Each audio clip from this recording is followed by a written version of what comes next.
Do të kur shkollodhen doktorat, na zvonuan ku e një shumë faleminderit. Edhe urime për çmimin.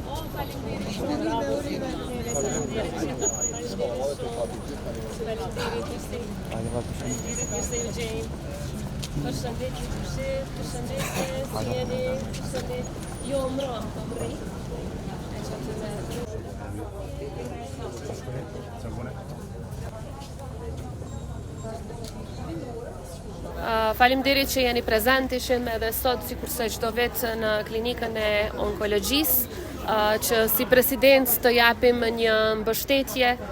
së bashku me zonjën Nafie dhe shoqatën Jeta Vita. Mbështetje e cila në shiqim të parë duket simbolike, megjithatë ka rëndësi të madhe për mbështetjen psikologjike që i japim pacientëve. Diku 640 pako onkologjike janë si vjet donacion nga presidenca dhe këto donacione jemi duke i ofruar për pacientët që kanë vuajtur dhe vuajnë nga kanceri i gjirit, që 4 vite me radhë do të thotë e kemi këtë bashkëpunim. Natyrisht që përpjekjet tona nuk përfundojnë me kaq, sepse çdo vit shtyjmë përpara edhe amandamente në buxhet që do të arrisin buxhetin e nevojshëm për listën e barnave, të cilat janë të domosdoshme për pacientët me këtë lloj kanceri, por edhe të gjithë ata që janë pacientë të onkologjisë. Do të vazhdojmë këto përpjekje edhe me mbështetjen e doktorëve, të cilët më mirë se çdo kush tjetër e dinë se për çka kanë nevojë pacientët. Diskutuam edhe sot për nevojat me cilat ballafaqohen, duhet të rritet edhe numri i stafit, na duhet edhe qendra e kujdesit paliativ, një çështje e cilën po e shtyjmë përpara së bashku me zonjën Nafie që disa vite tashmë dhe shpresoj që do të bëhet realitet së shpejti. Përmirësime ka të jashtëzakonshme, megjithatë akoma nuk jemi aty ku dëshirojmë të jemi, kështu që mbështetja jonë jo vetëm për këtë klinik, por në përgjithësi të gjitha klinikat brenda ÇKUK-s do të jetë e vazhdueshme dhe si president gjithçka që është në dorën tonë do ta shtyjmë përpara që të përmirësohen shërbimet, që të rritet numri i infermierëve dhe stafit, që të rritet numri i barnave të cilat pacientët kanë qasje të drejtë për drejtë pa pas nevojë t'i blejnë vetë, po mbi të gjitha janë barna që shpëtojnë jetë apo edhe rrisin jetë gjatësinë dhe kjo është jashtëzakonisht e domosdoshme në mënyrë që mos të shiqohet për mundësi që këto trajtime të bëhen jashtë. Ajo çfarë ka bërë zonja Nafie së bashku me stafin e kësaj klinike është e jashtëzakonshme përgjatë shumë viteve. Nëpërmjet ngritjes së zërit kanë arritur që një numër i madh i pacientëve ta zbulojnë këtë sëmundje në stade shumë të hershme dhe rrjedhimisht të shpëtohet jeta e tyre. Në të kaluarën ka qenë pikërisht e kundërta, zakonisht është zbuluar në stade të vëndshme kur ka qenë tepër vonë për të shpëtuar jetë, sot ndodh e kundërta. Shumica zbulojnë shumë herët, prandaj meqense se akoma jemi në tetor, por jo vetëm se jemi në tetor, u bëj thirrje të gjitha grave dhe pacientëve potencial, edhe burra që të bëjnë kontrollat e nevojshme, ato ofrohen këtu në ÇKUK, dhe mos ta shohin vetëm tetorin si mundësi, por edhe çdo muaj tjetër të vitit, sepse siç e kemi thënë gjithnjë, parandalimi apo zbulimi i hershëm ka shpëtuar shumë jetë dhe mund të shpëtojë edhe më shumë edhe në të ardhmen. Faleminderit për angazhimin e pashoq, zonja Nafie, faleminderit për angazhimin heroik, së cilit prej doktorëve në këtë klinik dhe çdo klinik tjetër, infermierëve dhe stafit përcjellës, të cilët bëjnë punë të jashtëzakonshme dhe e pam këtë edhe nga vetë mënyra se si pacientët flasin për këto shërbime që i marrin çdo ditë. Cili do, zonja Nafie? Po, masan. Atëherë, mirënjoh se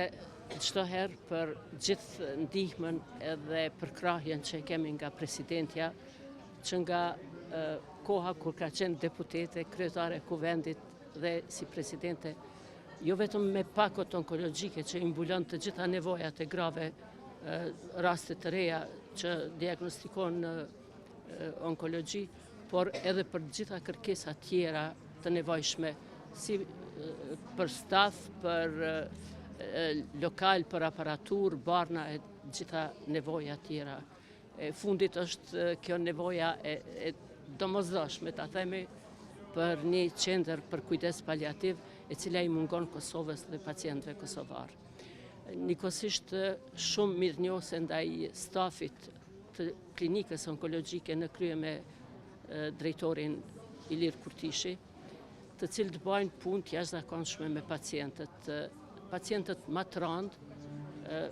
për smundjen e kancerit. Këta janë 24 orë në shërbim të tyre dhe e bëjnë të pamundurën që t'ja u lehtësojnë dhimbjet, t'ju ndihmojnë dhe t'i shërojnë. Ju faleminderit shumë.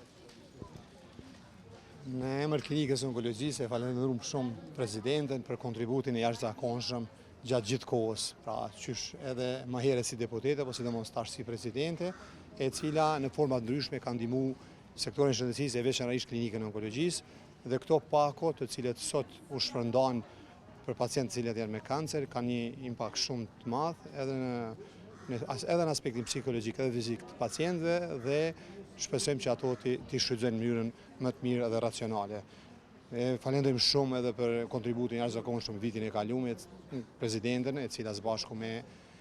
deputet parlamentit, Ministrinë e Shëndetësisë ka bërë të mundur që ne sot kemi disa barna të cilët kanë impakt direkt në jetëgjatësinë e pacientëve, të femrave me kancer të gjirit dhe të personave të cilët kanë tumore të lëkurës ose melanoma, dhe morëm prap një zotim nga presidentja e cila do të na ndihmoj, në fakt do të ndihmoj qytetarët e Kosovës që të kemi barna edhe më shumë vitin e ardhshëm në koordinim me Ministrinë e Shëndetësisë, që qytetarët tanë të kenë do trajtime adekuate, korrekte në klinikën e onkologjisë. Meqense numri i pacientëve të cilët ne trajtojmë gjatë ditës ka shifra mbi 200-250 vet, dhe më shumë se 1500 raste të reja për herë të parë si vjet janë lajmëruar në klinikë. Kjo tregon se sa është e domosdoshme që të kemi furnizime të rregullta me bana, të kemi aparaturë të cilën veç e kemi, ta modernizojmë, të kemi staf infermieror dhe të bëjmë më të mirën e mundshme që secili qytetar i Kosovës të trajtohet në institucionet publike, pra të secili qytetar që ka tumore malinje të trajtohet në klinikën e onkologjisë. Një falënderim i veçantë për zonën Afije, të cilën e përgëzojmë për gjithë kontributin qysh viteve të mëhershme, sidomos së fundmi, dhe e cila është një avokuese e fuqishme dhe zëri jonë në institucionet qeverisë të Kosovës, dhe e cila ka bërë shumë dhe vazhdon të bëjë shumë për gjithë pacientë e Republikës sonë, të cilët kanë jo vetëm kancergjirit, por gjitha llojet të smundjeve malinje, dhe urojmë shëndet, urojmë një jetë edhe më të shëndetshme, më të mirë, dhe të vazhdoj kontributin të cilin e ka realizuar deri sot. Dhe së bashku me presidenten, ju dëshirojmë fat dhe sukses shumë në jetë. Me që jemi në muajin rozë, specialisht me pyet sa është numri i prekurve aktualisht pra me kancer të gjirit? Ne për 9 muajt e vitit 2025 kemi 330 raste të reja me kancer të gjirit, që është numër i njëjtë me vitin 2024 dhe prej tyre janë 3 meshkuj. Pra ky numër sillet pavarësisht njëjtë këto 2 vite të fundit dhe mendojmë që deri në fund vitit do të kemi rreth 460-470, që është lajm i mirë, meqense kemi një plato, pra nuk kemi trend të rritjes së smundjeve malinje krahasim me vitin 2023 ose 2022. Dhe me këto kapacitete të cilat ne i kemi dhe të cilat shpresojmë t'i zgjerojmë, ne mendojmë që mund t'i dalim ballë dhe me sukses t'i trajtojmë gjitha këto raste të cilët kanë nevojë për trajtime sofistikuara.